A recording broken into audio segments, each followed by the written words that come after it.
Donald Trump's approval in Texas was plummeting even before the catastrophic flash floods hit back in June, on June 24th, 2025. The latest polling data we have out of the Texas Politics Project shows that Donald Trump was underwater in Texas for the first time in his second term, with only 44% of Texans approving and 51% of Texans disapproving. Also, Greg Abbott, the governor of Texas, had a very low approval rate as well. You go in to look at the public opinion of the 89th legislature in Texas.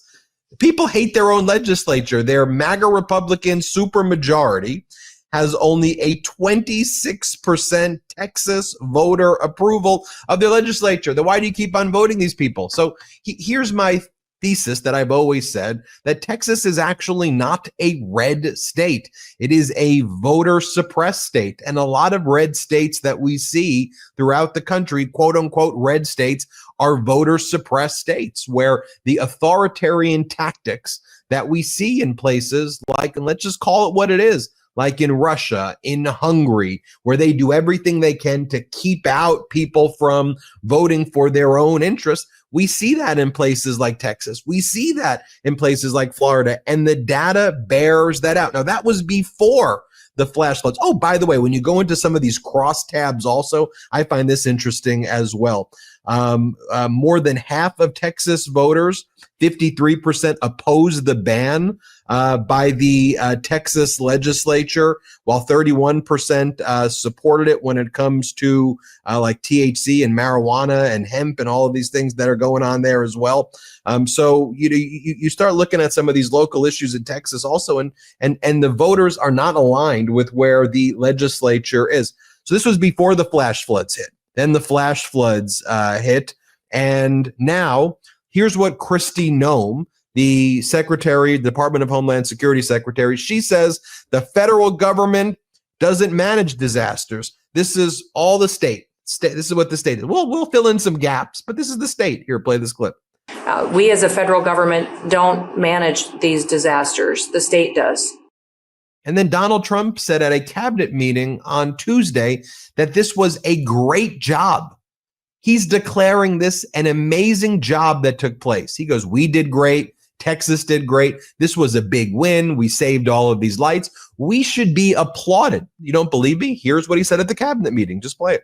Response has been incredible. And the fact that we got along so well, I don't even think that's a political thing.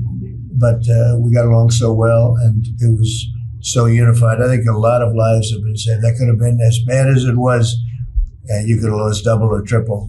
This thing was just really horrible. Well, congratulations on a great job, and appreciate it. I know you're going down. I'll be going down on Friday with. Congratulations on a great job. He said over 100 people died. No one can look at that response and say the response was great. I mean, the question is that who's a contributing factor to the information not getting to the camp?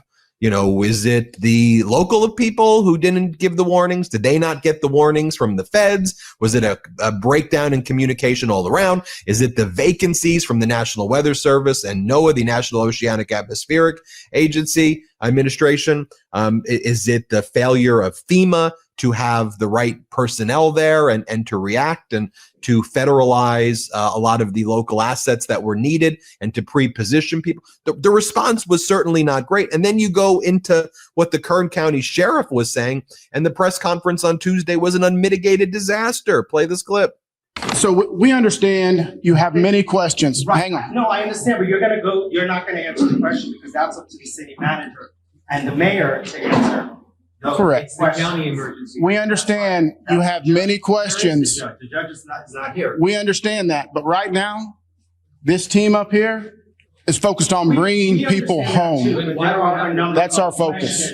All those questions will be answered, but the priority right now is bringing people home. You heard the report because it seems like you're ducking the questions. And, you know, this reminds me of Trump's response to COVID. You know, like a miracle. It's all good. Great job, everybody. We've done an amazing job. I want to bring in Isaiah Martin running for Congress in Texas's 18th congressional district. Isaiah, we had you on when you were announcing that you were running. It's back in March already. Been many, many months since your announcement. Let's talk about, though, what's going on right now on the ground in terms of just the people that you're talking to. Tell us what the people feel about everything that's taken place in Texas right now, specifically the flash floods. Well, first off, thanks for having me. I'm super excited to be here. You know, to be honest with you, everybody I talk to can see very clearly that these Republicans are clueless. They have no idea what they've been doing. I mean, for starters, in Texas, they've been in power for 30 straight years here statewide, and we see time after time they don't understand how to coordinate these type of emergency type situations. And if you look at everything, I think you've put a good compilation on the screen. You know, you're just getting complete mixed messaging. You got the state saying one thing, you got the county saying another thing, the federal government another's. I mean, here's what we know. We know that county officials had asked for 3 straight times for more equipment to be able to be there for sirens and other things, that if such type of a flash flood warning were to happen, they could get information directly to people. We know that the state legislature is sitting on a $26 billion surplus, but yet they've refused to go and fund these things because they say that it's quote unquote wasteful spending. And then you have the federal government, in which they've been doing everything as they can to use these DOGE cuts to defund NOAA, FEMA, and all of these things around. It is a complete clown show. Everybody who I talk to on the ground sees it and they want answers. So that's why, you know, not so long ago, I demanded for a full-scale congressional investigation, not just into these DOGE cuts, but explicitly as to what happened with this Texas situation, because we all have to be united in trying to find answers. Because here's the thing. It's not just what happened here in Kirk County in Texas, because we're about to be going into the mix of hurricane season. We understand that we're going to be seeing a lot more disasters as we see, and we have to be able to get the answers before going into having more of these situations happen more and more and more. We need a congressional investigation now, and it starts immediately to get these answers for the American people. You know, right before these flash floods hit, we would see the governor of Texas and others, you know, engaging in this kind of performative cosplay, what you and I were talking about before this interview started, this MAGA Dungeons and Dragons. And no offense to people if they like Dungeons and Dragons or, you know, whatever, but it's like, it you know, because I'm not conflating the two at all. I'm just saying that it seems that they're living in their Mar-a-Lago MAGA Fox world and picking culture wars and dividing, and we're going to get the National Guard to go after the migrants.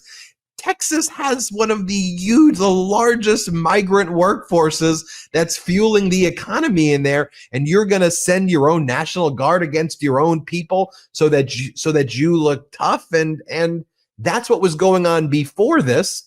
And so they do the tough guy act. Then when it comes to basic kind of competence and even how they're handling the press conference, right? That's not a steady, you know, hand, you know, right.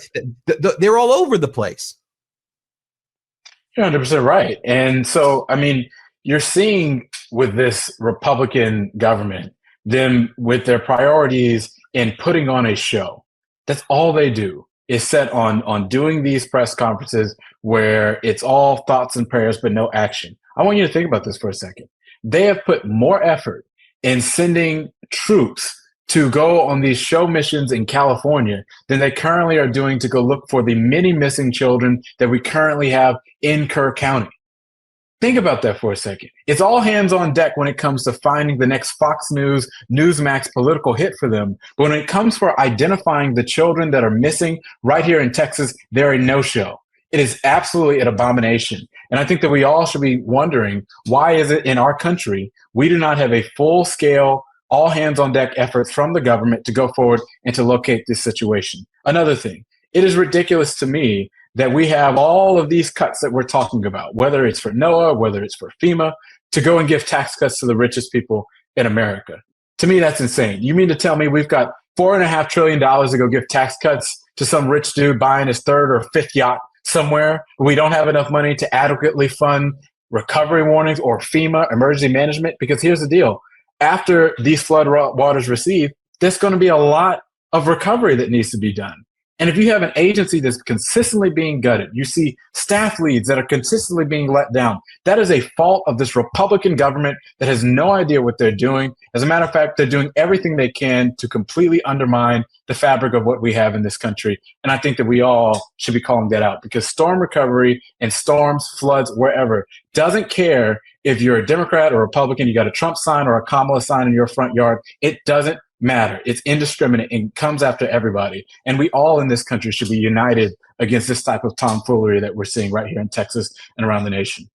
You know, Isaiah, I often talk about, when you see the energy on the ground and it seems, all right, whether it was with the Beto O'Rourke campaign or whoever, all right, it seems that there's some energy, things could change, maybe Texas is finally going to vote for its interest against continuing to vote for people who are literally harming the people over and over again. I mean, you just go back over the years, the electric grid, every issue, but then after talking about it, we go into the elections and then you see all of the voter suppression tactics that one thing they're good at, the MAGA Republicans, is voter suppression and making it very difficult for people and discouraging people and taking away people's energy. So why is it going to be this time? Why are you going to win this time? Why is the Republican stronghold going to not be the same this time?